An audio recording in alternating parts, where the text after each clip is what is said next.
विधाता के लिखे को कोई नहीं मिटा पाया। बहुत समय पहले की बात है। भगवान शिव की नगरी काशी में एक बहुत ही ज्ञानी ज्योतिषी रहते थे। वह सभी शास्त्रों और वेदों के ज्ञाता थे। उनकी ख्याति बहुत ही दूर दूर तक फैली हुई थी और दूर दूर से लोग अपना भाग्य दिखाने के लिए उस ज्योतिषी के पास आते थे। वह ज्योतिषी बहुत ही ज्ञानी थे। जिन लोगों का भी भाग्य देखकर उन्हें बताते थे वह बात सच साबित होती थी। दूर से ही उनका भाग्य पढ़कर यह बता देते थे कि उनके भाग्य में क्या लिखा हुआ है। भूत, भविष्य और वर्तमान तीनों कालों का ज्ञान रखते थे। फिर उस ज्योतिषी के घर पर एक सुंदर बालक ने जन्म लिया। ज्योतिषी और उसकी पत्नी उस बालक का अच्छी तरह से पालन पोषण करने लगे। धीरे धीरे जब वह बच्चा बड़ा हुआ और उसकी उम्र जब 8 वर्ष की हो गई तो एक दिन बालक ने देखा कि उसके पिताजी के सामने बहुत सारे लोग बैठे हुए हैं और उसके पिताजी सभी का बारी बारी से भाग्य देख रहे हैं और लोगों को भूत, भविष्य और वर्तमान के बारे में बड़े ही अच्छे तरीके से बता रहे हैं। जब उस बालक ने यह सब देखा तो उसके मन में भी अपना भाग्य दिखाने की इच्छा जागृत हुई और इसी इच्छावश वह अपने पिताजी के पास गया और कहने लगा, पिताजी आप सभी का भाग्य देखते हैं और सबको उनके भाग्य के बारे में बताते हैं। क्यों ना आज आप मेरा भी भाग्य देख लीजिए और मुझे भी बताइए कि मेरे भाग्य में क्या लिखा हुआ है।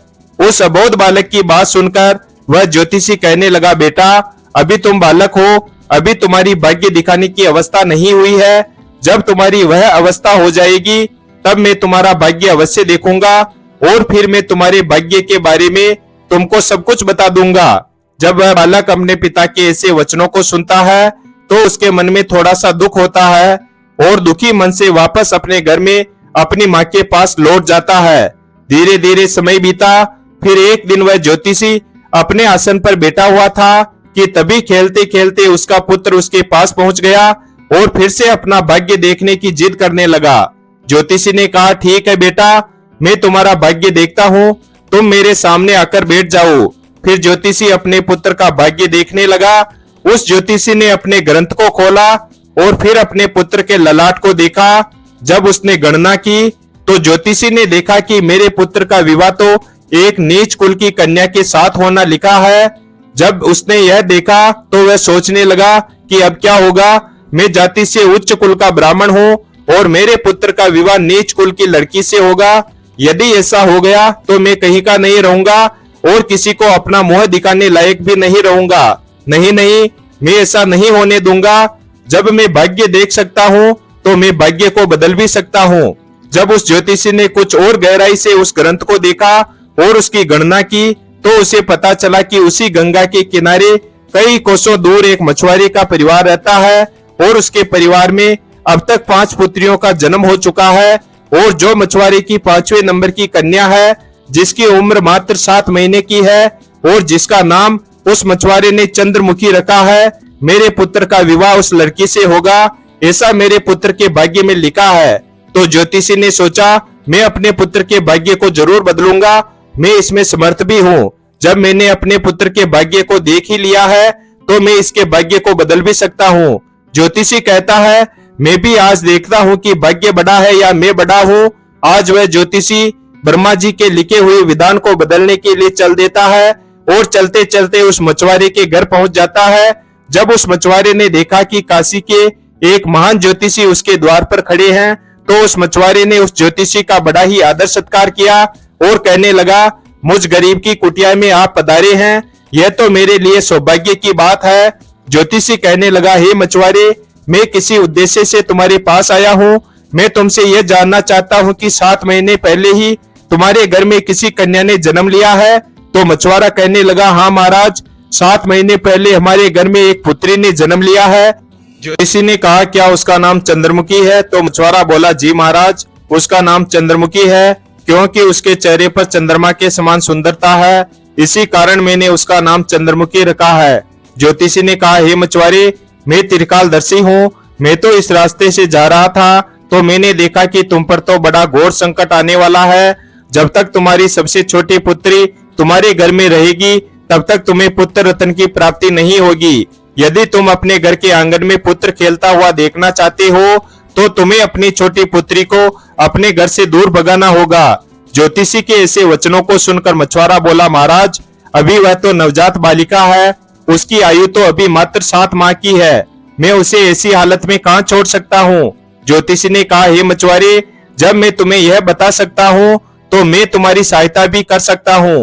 हे मछुआरे, मेरी कोई पुत्री नहीं है। तुम एक काम करो, तुम अपनी इस कन्या को मुझे दे दो। मैं इसका पालन पोषण करूंगा और जब यह बड़ी हो जाएगी तो मैं अच्छा सा वर ढूंढकर इसका विवाह भी कर दूंगा। फिर वह मछुआरा पुत्र की लालसा में अपनी नवजात पुत्री को उस ज्योतिषी को दे देता है। ज्योतिषी मन ही मन बहुत खुश होता है और उस छोटी सी कन्या को लेकर चल देता है। चलते चलते वह ज्योतिषी सोचता है कि इस कन्या को मैंने मार दिया तो मुझे बाल हत्या का पाप लग जाएगा। फिर उस कन्या से छुटकारा पाने के लिए वह ज्योतिषी एक बढ़ई के पास जाता है और उस बढ़ई से एक लकड़ी का एक छोटा सा बक्सा बनवाता है और उस बक्से में वह उस नवजात कन्या को सुलाकर मां गंगा के जल में प्रवाहित कर देता है। और ज्योतिषी सोचने लगता है कि यह बक्सा कुछ दूर ही जाएगा और अपने आप ही डूब जाएगा और यह लड़की भी मर जाएगी। इस तरह इससे मेरा पीछा भी छूट जाएगा और मुझे बाल हत्या का पाप भी नहीं लगेगा। परंतु इस दुनिया का क्या कोई ऐसा व्यक्ति है जो किसी के भाग्य को बदल सके, क्योंकि उस लड़की के भाग्य में जीवन लिखा हुआ था, जिस कारण से वह बक्सा उस गंगा के जल में नहीं डूबता है और मां गंगा उसे बहाते हुए एक गांव के पास किनारे पर लगा देती है। उधर उस गांव का पंडित सुबह सुबह स्नान करने के लिए आता है तो उस पंडित की नजर उस बक्से पर पड़ती है। जब वह पंडित उस बक्से को खोलता है तो वह देखता है कि बक्से के अंदर बहुत ही सुंदर कन्या लेटी हुई अपने पैर के अंगूठे को चूस रही है। वह पंडित संतानहीन था और मां गंगा से रोज संतान प्राप्ति की प्रार्थना करता था। उस बच्ची को देखकर वह पंडित सोचने लगा कि मां गंगा ने मेरे लिए इस पुत्री को मेरी संतान बनने के लिए भेजा है और मेरी प्रार्थना मां गंगा ने स्वीकार कर ली है। और इस तरह वह पंडित उस कन्या को लेकर अपने घर के लिए चल देता है। जब वह पंडित अपने घर पहुंचा और उस कन्या को अपनी पत्नी को दिखाया तो उसकी पत्नी कहने लगी, आप ये किसकी पुत्री ले आए? यह बड़ी ही सुंदर है। तो पंडित जी कहने लगे, माँ गंगा ने हमारी प्रार्थना स्वीकार कर ली और इस कन्या को हमारी संतान के रूप में हमारी झोली में डाल दी। आज से हमारी ये इकलौती पुत्री है। इसका हम बड़े अच्छे से पालन पोषण करेंगे और इसे अच्छे संस्कार देंगे। इसे किसी चीज की कोई कमी नहीं होने देंगे। इस प्रकार वह पंडित और पंडिताइन उस कन्या का पालन पोषण करने लगे। समय गुजरा और समय के साथ साथ वह कन्या भी बड़ी हुई। जैसे जैसे वह लड़की बड़ी होती गई वैसे वैसे उसकी सुंदरता में 4 चांद लगते गए। वह इतनी सुंदर थी जैसे कोई इंद्र की अप्सरा हो। फिर जब वह लड़की थोड़ी और बड़ी हुई तो एक दिन पंडिताइन ने अपने पति से कहा, सुनते हो, हमारी बिटिया अब सयानी हो गई है और इसकी विवाह की भी उम्र हो गई है। आप कहीं जाकर वर ढूंढकर हमारी बिटिया की शादी कर दो। पत्नी की यह बात सुनकर वह पंडित अपनी इकलौती पुत्री के लिए वर देखने के लिए चल देता है। जब आसपास में उसके लायक कोई वर नहीं मिलता है तो पंडित जी अपनी पुत्री के लिए वर की तलाश करते करते भगवान शिव की नगरी काशी में पहुंच जाते हैं। वहां जाकर लोगों से पूछते हैं कि यहाँ कोई ऐसा ब्राह्मण परिवार है जिसका कोई पुत्र विवाह के योग्य हो तो बताओ। काशी के लोग उस ज्योतिषी के बारे में बताते हैं कि उनका बहुत ही संस्कारी परिवार है और उन ज्योतिषी का एक इकलौता पुत्र है और उसकी उम्र भी विवाह के योग्य है। पंडित जी, आपकी बात उन ज्योतिषी महाराज के पास बन जाए तो आपकी पुत्री बहुत ही सुखी रहेगी। उन लोगों की बात सुनकर पंडित जी उस ज्योतिषी के घर अपनी बिटिया की शादी करने के लिए चल देता है। जब वह ज्योतिषी के घर पहुंचे और ज्योतिषी से मिले और जब पंडित जी ने अपनी पुत्री की सुंदरता के बारे में बताया और ज्योतिषी को अपने आने का मकसद बताया कि मेरी एक पुत्री है और उसका विवाह हम आपके पुत्र के साथ करना चाहते हैं, तो ज्योतिषी भी बड़ा खुश हुआ कि चलो, मेरे पुत्र के जो भाग्य में लिखा था अब वह बदल गया है और एक ब्राह्मण अपनी पुत्री की शादी के लिए मेरे पास आया है। वह ज्योतिषी पंडित की उस बिटिया से अपने पुत्र की शादी करने के लिए तैयार हो जाता है और फिर विवाह का समय निश्चित भी हो जाता है और वह दिन भी आ जाता है जिस दिन पंडित की पुत्री और ज्योतिषी के पुत्र की शादी होनी होती है। फिर वह ज्योतिषी अपने पुत्र की बारात लेकर उस पंडित के गांव की तरफ चल देता है और सोचता जा रहा है कि मैंने अपने पुत्र का भाग्य बदल दिया। मैंने जो शास्त्रों का अध्ययन किया है उसके कारण मुझ में वह क्षमता है जिससे आज मैं अपने पुत्र का भाग्य बदल दूंगा। ज्योतिषी को पता नहीं था कि विधाता का लिखा कोई नहीं मिटा सकता, उसे विधाता भी नहीं मिटा सकते। जो लिख दिया वह तो अटल है, जैसा जिसके भाग्य में लिख दिया वैसा तो होकर ही रहता है, चाहे कोई कितने भी जतन कर ले, लेकिन भाग्य का लिखा कोई नहीं मिटा सकता। इस तरह संयोगवश आज वही मछुआरे की कन्या आज पंडित की पुत्री बनकर उस ज्योतिषी के बेटे के साथ विवाह करने के लिए तैयार हो रही है, जिसे उस ज्योतिषी ने पानी में बहा दिया था। फिर उस लड़की का विवाह उस ज्योतिषी के बेटे के साथ हो जाता है और इस तरह वह कन्या ज्योतिषी के घर में आ जाती है। ज्योतिषी का पुत्र सुंदर सी पत्नी पाकर खुश था, पंडित की पुत्री सुंदर सा पति पाकर खुश थी और ज्योतिषी इस बात से खुश थे कि मैंने अपने पुत्र का भाग्य बदल दिया है। फिर एक दिन किसी कार्य से उस ज्योतिषी के पुत्र को काशी से कुछ दिनों के लिए बाहर जाना पड़ता है। एक दिन वह ज्योतिषी अपने आसन पर बैठे हुए थे, अपने ग्रंथ की गणनाओं में लगे हुए थे। तभी उनकी पुत्रवधू ज्योतिषी के लिए चाय लेकर उनके पास पहुंची। पुत्रवधू को आया देख उन ज्योतिषी ने अपना ग्रंथ बंद किया और पुत्रवधू के हाथ से चाय का गिलास ले लिया और आराम से चाय पीने लगे। फिर उत्सुकतावश चंद्रमुखी ने कहा, पिताजी आप सभी का भाग्य देखते हैं, आज मेरा भी भाग्य देखकर मुझे यह बताइए कि मेरी पहली संतान पुत्री होगी या पुत्र होगा। ज्योतिषी ने चाय खत्म की और अपनी पुत्रवधू का भाग्य देखने लगे। अपनी पुत्रवधू का भाग्य देखकर उस ज्योतिषी का पसीना छूटने लगा। उसने देखा कि यह तो वही मछुआरे की लड़की है जिसे मैंने मरने के लिए गंगा में प्रवाहित कर दिया था। फिर यह मेरे घर में मेरी पुत्रवधू बनकर कैसे आ गई? उसने चंद्रमुखी से कहा, पुत्री तुम अपने पिताजी की इकलौती पुत्री हो ना? तो वह कन्या बोली, जी पिताजी, मेरे असली माता पिता तो बड़े दुष्ट थे, उन्होंने मुझे 7 माह की अवस्था में ही गंगा में प्रवाहित कर दिया था और जो मेरे नए माता पिता है इन्होंने मुझे नया जीवन दान दिया। जिस दिन से मुझे नया जीवन दान मिला है तब से यही मेरे माता पिता है। ज्योतिषी ने यह कन्फर्म कर लिया कि यह वही मछुआरे की लड़की है तो ज्योतिषी ने चंद्रमुखी से निजात पाने के लिए एक युक्ति निकाली और चंद्रमुखी से बोला, बेटी तुम पहली संतान पुत्र पाना चाहती हो तो मेरे साथ तुम्हें समुद्र पर चलना होगा। जब दोनों ससुर और पुत्रवधू समुद्र पर पहुंचे तो ज्योतिषी ने अपने हाथ से एक अंगूठी निकाली और उस अंगूठी को दिखाते हुए समुद्र में फेंक दिया और चंद्रमुखी से कहा, बेटी जिस दिन तुम्हें यह अंगूठी मिल जाए उसी दिन तुम अपने घर आ सकती हो। यह अंगूठी नहीं मिली और तुम अपने पिता के घर पहुंच गई या मेरे घर आ गई तो तुम अपने पति को खो दोगी, इसलिए तब तक तुम्हें कहीं नहीं जाना है जब तक यह अंगूठी तुम्हें ना मिल जाए। यदि तुम मेरे वचनों को मानोगी तो तुम्हें अवश्य ही पुत्र की प्राप्ति होगी और तुम्हारा भाग्य भी जाग उठेगा। ऐसा कहकर वह ज्योतिषी उस चंद्रमुखी को समुद्र के किनारे पर छोड़कर वापस अपने घर को लौट गया।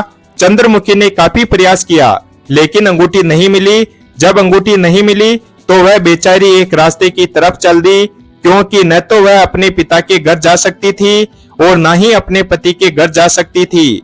फिर चलते चलते जब वह थोड़ी आगे बढ़ी तो सामने से एक राजपुताना परिवार आता हुआ दिखाई दिया जो अपने गांव की तरफ जा रहा था। जब उस राजपूत परिवार ने उस लड़की को देखा तो कहने लगे, बेटी इस जंगल में तुम अकेली कैसे घूम रही हो? यहाँ तो बहुत ही हिंसक जानवर रहते हैं। तो वह कन्या बोली, क्या बताऊं, मैं विपत्ति की मारी हूँ और मेरा इस दुनिया में कोई नहीं है। तो वह राजपूत परिवार बोला, बेटी अगर तुम चाहो तो हमारे साथ चल सकती हो। जब चंद्रमुखी ने यह सुना तो वह सहज ही उनके साथ चलने के लिए तैयार हो गई। इस तरह चंद्रमुखी को उस राजपूत परिवार ने अपने घर खाना बनाने के काम पर रख लिया। जो राजपूत परिवार का मुखिया था वह उस ज्योतिषी का बहुत ही घनिष्ठ मित्र था और उधर जब ज्योतिषी का लड़का अपने घर आया और उसने अपने पिताजी से चंद्रमुखी के बारे में पूछा तो ज्योतिषी ने झूठ मूठ का बता दिया कि गंगा स्नान करते समय तुम्हारी पत्नी चंद्रमुखी डूबकर मर गई।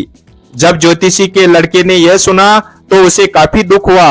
उधर राजपूत परिवार जिस गांव में निवास करता था उस गांव का एक पंडित अपनी लड़की का रिश्ता लेकर उसी ज्योतिषी के घर पहुंच गया।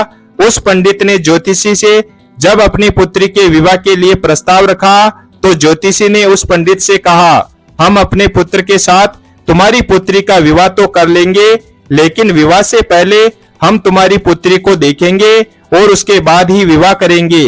क्योंकि ज्योतिषी को डर था कि कहीं मछुआरे की वही कन्या फिर से विवाह न कर ले। जो उसके लड़के के भाग्य में लिखी है, वह पंडित ज्योतिषी की शर्त मानने के लिए तैयार हो गया और अपने गांव को वापस लौट गया।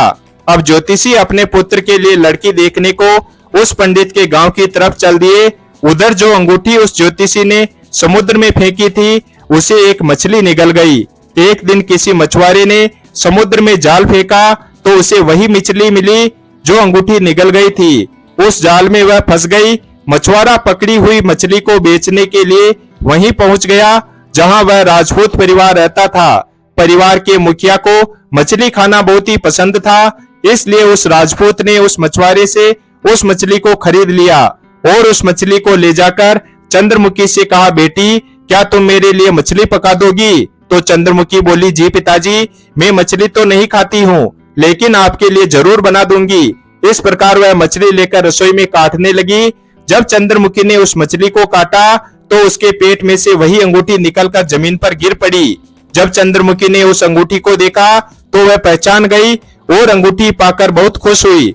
उधर वह ज्योतिषी अपने पुत्र को लेकर पंडित के गांव में पहुंचा और अपने बेटे से कहने लगा, हे पुत्र, इस गांव में हमारे घनिष्ठ राजपूत मित्र रहते हैं, पहले हम उनके पास चलते हैं, उसके बाद हम तुम्हारे लिए लड़की देखने पंडित जी के घर जाएंगे।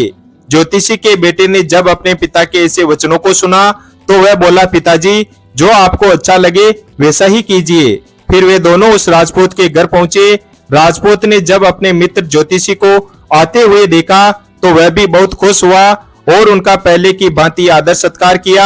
आदर सत्कार करके उन्हें अपने पास में बिठाया और उसने चंद्रमुखी को आवाज दी, बेटी, हमारे मित्र आए हैं, जरा उनके लिए पानी का इंतजाम करो। जब चंद्रमुखी पानी लेकर आई तो चंद्रमुखी ने ज्योतिषी को देखा, ज्योतिषी ने चंद्रमुखी को देखा।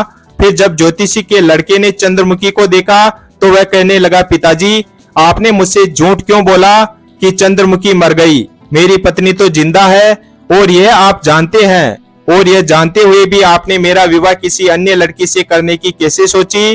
तो वह ज्योतिषी बोला, पुत्र, मैं भटक गया था, मैं विधाता के लिखे भाग्य को बदलने के प्रयास में इतना नीच कर्म कर बैठा कि कुछ पूछो ही मत। फिर उसने पूरी कहानी सभी को सुना दी और कहने लगा, मुझे अपनी शास्त्र विद्या पर कुछ ज्यादा ही घमंड हो गया था, जो विधाता के लिखे को मिटाने चला था। मैंने लाख कोशिश की, लेकिन हुआ वही जो तेरे भाग्य में लिखा था। वीडियो अगर पसंद आया हो तो वीडियो को लाइक और हमारे चैनल शिवभक्त को सब्सक्राइब करें और अपने दोस्तों के साथ शेयर करें। धन्यवाद। और कमेंट करके बताएं वीडियो कैसा लगा और कमेंट बॉक्स